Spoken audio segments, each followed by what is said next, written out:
The Emperor's Children are without a doubt one of the coolest Chaos Space Marine factions. They were one of my personal favorite legions, and actually one of my very first armies. After I had started dabbling with Eldar, I quickly moved to the Powers of Chaos, and as a young kid, started slathering pink paint over everything. To this day, I actually have a lot of my old models in various states of disrepair, to be honest. But at a very, very early age, it kind of inspired me to start converting, coming up with different ideas, reading into the lore, and so I just absolutely love them. The Emperor's Children have just such a cool aesthetic. They have that awesome rock and roll vibe going on, and that obsessive search for perfection that can really, it's one of the only legions that I really truly believe how they could actually turn to the Dark Gods and make these packs, right? They'll have these perfect bodies in exchange for eternal damnation and these powers that'll eventually mutate them into horrific monsters, but hey, in the meantime, they look really good, right? And so just amazing models that have throughout the different expansions improved and improved. However, I've been waiting for such a long time now for the new ones, I decided to take matters into my own hand. What we currently have, other than the special edition, really expensive single gorgeous Noise Marine model, is the access to these conversion kits, right? This is the Blast Masters, this is the Sonic Blasters, this is an upgrade kit that currently pairs with the current Chaos Space Marine kit. And these things are great. I love them. I've loved them since they came out, and so I knew I wanted to use those as the basis. But I didn't really want to use the actual Chaos Space Marines as the body. I wanted something that was much more distinctly Slaaneshi and that could really reflect these guys' constant search for perfection, and so of course was immediately drawn to one of the channel favorites, the Sanguinary Guard. These guys with their Greek-like chest pieces and Adonis-like bodies, with also adorned with the perfect face mask that really reflects some of the previous Slaaneshi lore that I had read, particularly for characters like Telemachon in Talon of Horus. These guys were the perfect basis for my Noise Marine conversion. So I had the perfect bodies, I had the perfect weapons. What I was missing, however, was the perfect backpack. The current Chaos Space Marine backpacks are really cool, but you know they're not really Noise Marine backpacks unless they have tons of speakers and sound blasting out of them. I had tried many number of these types of conversions in the back, doing things like chopping up backpacks, turning them around in different angles. Of course, there's the classic champion, which is the one with the Doom Siren, and this was probably the closest thing that I had as an example as to what I was trying to do. But nothing was really quite hitting the mark, and everything was going to be very difficult to replicate. What I was really looking for was a combination of this high Gothic cathedral exorcist-like organs in the back and a modern speaker. What I really needed was a custom-built backpack for each of my perfect Noise Marines.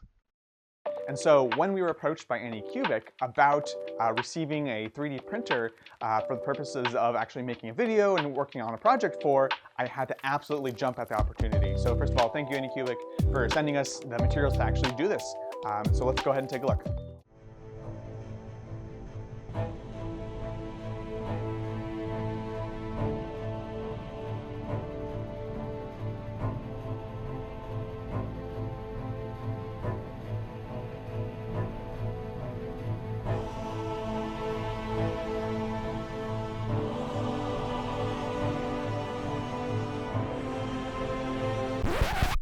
As I mentioned, I'd never done this before, and it is wildly overwhelming. Luckily, my friend Brett was able to actually walk me through a lot of the steps, so we had a nice little Zoom call to discuss how everything worked. He'd been working actually with the same style of printer. This is the previous version of this Anycubic printer before me, and he'd been working with it for about a year, so knew a lot of the things that I could actually try to avoid.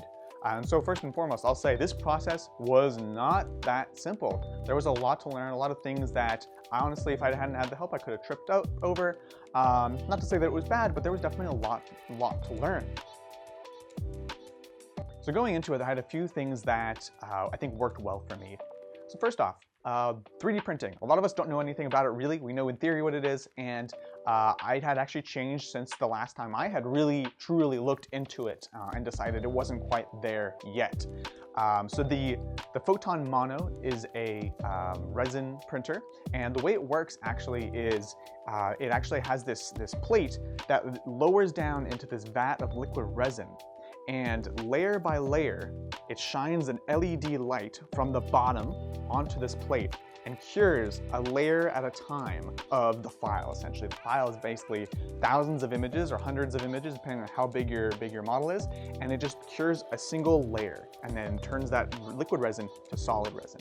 And then the plate lifts up, you hear a pop, and does the same thing for the one below it / above it, right?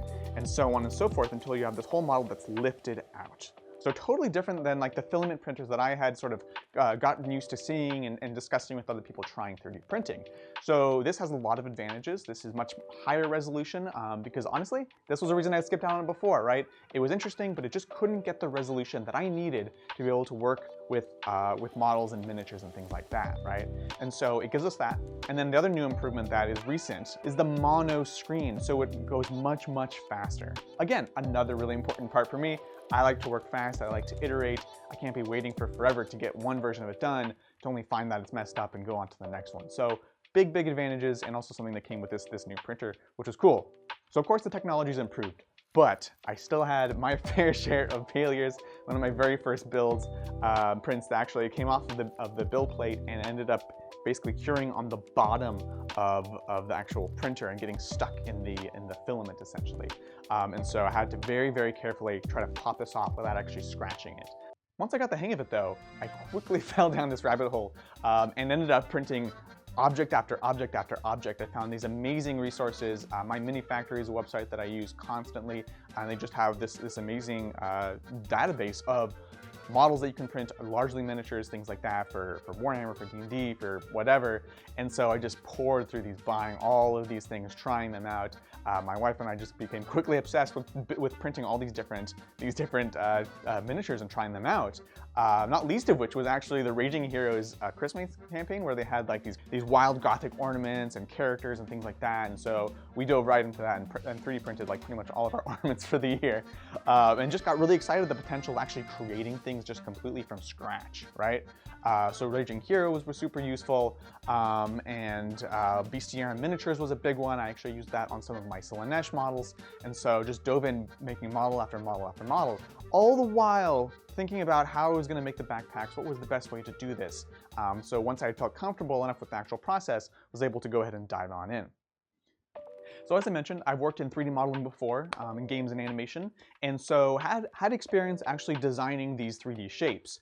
So I took a few different approaches. I went ahead and launched up my favorite 3D program, Blender. It's totally free, and so I tried a few different things. I tried importing and manipulating existing models. So for example, there's this amazing diorama that I found on my Mini Factory, which you can see here, just a gorgeous model. And I knew I was going to be able to take chunks of the power armor, the backpack, the helmet if I needed, and I could try to modify them. So I took that into Blender. I went into sculpting mode, kind of mushed it around, changed some things, tried to find if I could really kind of build off of this existing shape.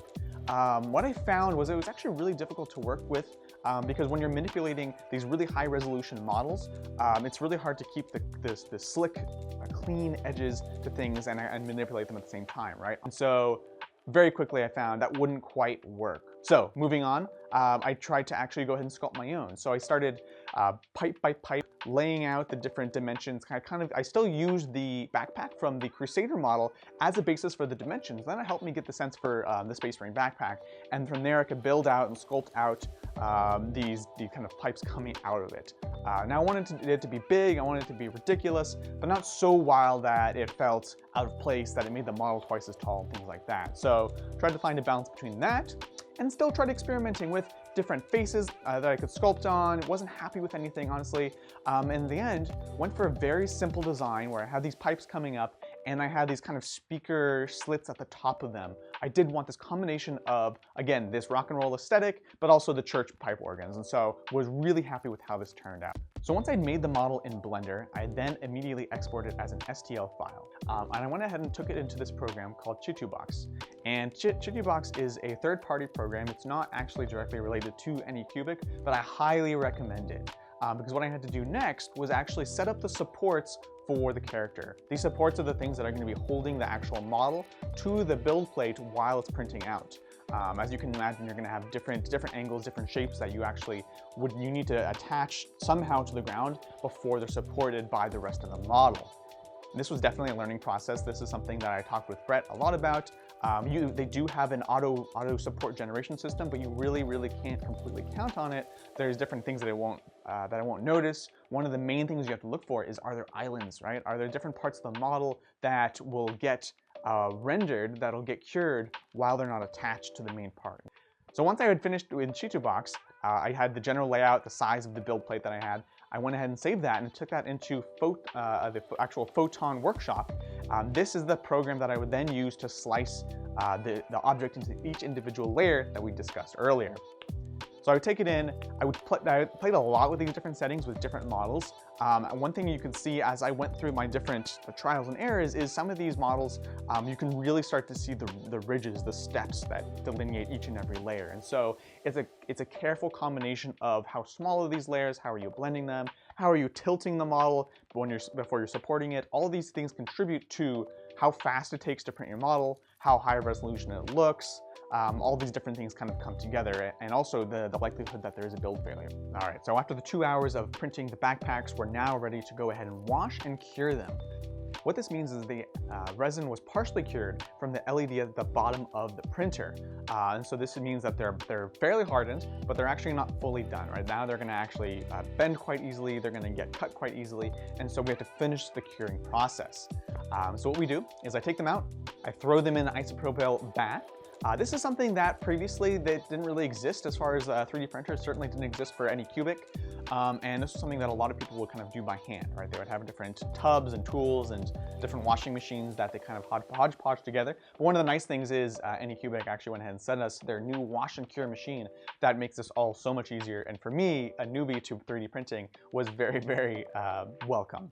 So I went ahead and swapped out the plates, and I put the models maybe 4 or 5 at a time on the plate and let them cure.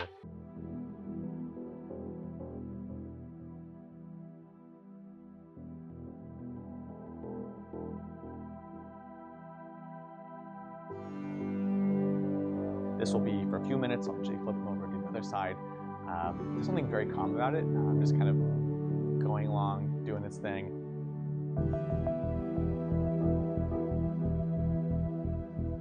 Just give it a few minutes and then they're cured, so they're good to go. At that point, we can then begin to remove all of these supports. It's so awesome, I'm so excited. It looks really cool. One thing I did notice is my supports, when I removed them, often would take these little kind of chunks out of the model. And this is something that had never happened before. In all of my other figures, the ones that I had actually made myself, I'd never seen this happen. And so this is something I had to look into, and we'll continue to look into in the future as I create my own models. But as it is, totally happy with it. A bit of X-Acto knife work, a bit of sanding, and it's all good. While all of this printing occurred, I did go ahead and dive into the painting of my actual Marines. So I took a look at all of my previous iterations of them, and as you can see, there are variations off of the theme. It's hot pink, bright teal, bright green. If you guys have watched the channel before, you know I love me some Vallejo blue-green. And so it was all of these things together with, of course, some deep blacks around the edging and some very nice gold to go with it. And in the end, this actually happened to be a model that I had done a while ago. It was a standalone Slaaneshi sorcerer for my Chaos Space Marine Force. And this one was perfect. It was just the brightest pink, nice whites blending into it, the teal, some gold. It was exactly what I wanted. So in the end, this was the scheme I went for. Let's take a look at how it looks. Okay, so the first thing I did, of course, is I primed the whole model white. This is just using the actual primer. I then took the airbrush and kind of cleaned up a bit of the areas that needed cleaning up. Next, I went ahead and covered the whole thing, again, with airbrush. All of these base layers are going to be with airbrush. I covered it in a layer of Vallejo Game Air Squid Pink. I use Game Air less and less. I'm using more of the actual Vallejo colors and thinning them down, but this is a classic. It's a really bright pink, and I really recommend, if you do use this though, that you have this going on a really nice bright white. Otherwise it can come out quite dull because it is so thin. But it came out very nicely. I then started to build up a fade with a bit of Vallejo Magenta. This is, again, a non-air color on this one. Just watered it down with, again, just a little bit of water, and build a bit of a fade coming out from the different parts of the armor plates, going into the recesses, which I know would eventually be black, and just giving some shading, right? This is a slightly darker pink to kind of bring that out. After that, I went ahead and took Alien Purple. This is a Vallejo Game Air paint, and airbrushed a similar sort of fade at the very, very ends of each of these greaves and each of these plates to give an even darker kind of build up from this. I know that I'm going to go ahead and wash everything later on, and these gradations, the more stark they are, the better they'll come out after they're washed. And so I wanted to create a bit more contrast between the really bright pink and the dark pinks and the dark purples. So we went ahead and did that. I also had to do the various whites of the model. Now, kind of like black, the secret to white is actually not white, it's actually gray. And so all the parts that I wanted to be white, in this case, the faceplate, the helmet, the faces on the actual gun, and the circular part of the Sanguinary Guard pauldron. And then went through, sprayed each of those gray. In this case, I just used Stonewall Gray from Vallejo Game here, but any of these kind of grays will work. And then hit it with another layer from just above with a white also from Vallejo Game Air. So very standard paints. You could use any different brand if you want, but that's what I did with that. Gave it some time to, of course, cure, dry, and wash the entire thing in Druchii Violet. So finishing up at this point, it was a lot of brushwork going on in. We're going to go ahead and add the gold. This is going to be Retributive Gold, which is one of my favorites. It's a very rich, vibrant gold, and I'll actually wash it with Agrex Earthshade to make it even darker and give it a little bit of edge highlight with silver. We'll hit up all the tubes with, of course, Vallejo Blue Green, my favorite color.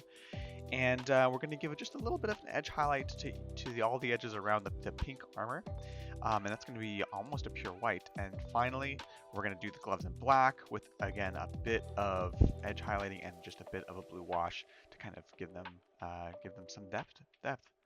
So there we have it, our journey from concept to 3D printing to molding to sculpting to painting and finally seeing it finished on the tabletop. I could not be more pleased. This is something I've been sitting on for a long time. I've been thinking about this project and I really wanted to give it some love. And so this is just the beginning, honestly. Now that I'm familiar with the process, I want to continue and go do more with Terminators, which are really exciting in the game right now. Maybe some transports. I do have a Demon Prince, which we had done on our hobby hangout several months ago. So I think it's time to revisit him. And so I learned a lot of things from this project. I learned about how complicated 3D printing is, but also how powerful it can be if you're comfortable with failing, if you're comfortable with iterating and trying again. And I'm really excited. I think this is going to be a big part of my toolbox moving forwards, as far as creating bits, as far as creating pieces of terrain. Really excited to experiment it further. So again, thank you Anycubic for actually sending us this printer and this washing and cure machine to actually be used. So let me know what you thought in the comments below. Hopefully this video was entertaining, was useful, and let it be some inspiration for you so you can actually seek out those projects that you've been kind of sitting on for a long time.